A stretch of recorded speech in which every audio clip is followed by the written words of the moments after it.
O método histórico crítico, ele analisa o aspecto diacrônico, nos mostrando como o texto teria sido escrito e transmitido ao longo dos séculos. E o professor Leonardo mostrou como é um método que tem, digamos assim, seus pontos fracos. Por isso, sentiu-se a necessidade de diálogo com métodos sincrônicos. O que são os métodos sincrônicos para a interpretação da Bíblia? Eles procuram analisar o texto em sua forma final, como ele chegou até nós. O método histórico crítico vai analisar todas as cópias que nós temos disponíveis, a diferença, às vezes, que existe entre as cópias, enquanto que o método sincrônico trabalha o texto como ele chegou até nós. E aqui são destacados 4 métodos sincrônicos, que são aí utilizados, né, na academia.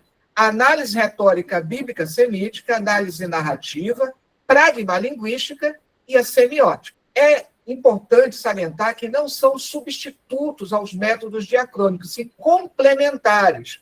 Ou, como disse o professor Leonardo, a propósito de dialogar.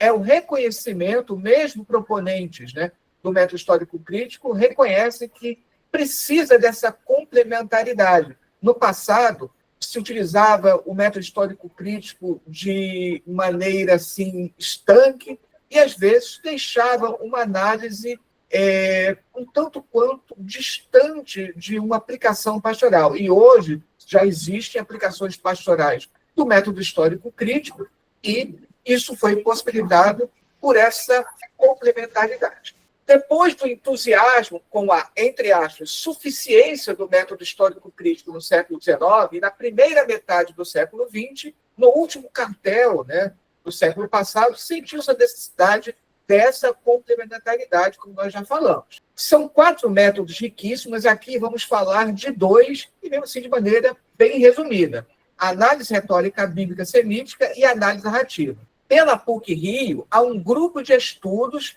dedicado exclusivamente à análise retórica bíblica semítica. É um grupo que eu participo e o professor Leonardo também.